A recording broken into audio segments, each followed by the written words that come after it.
update on the Rally Saturday.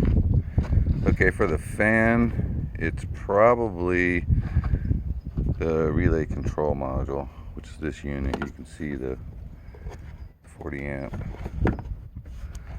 fan fuse. That's in this, buried down in here. So battery has to be disconnected. There's 1,000 videos on YouTube. I'm not even going to do it.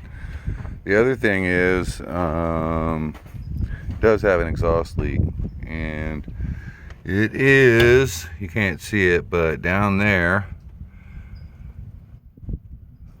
behind that there's a big fat cat, and they tend to leak at the weld joints. And I put my hand back up around the top of it where you can't see. So we're going to drop that and either weld it, or I'm going to pull one off my parts car. Either way.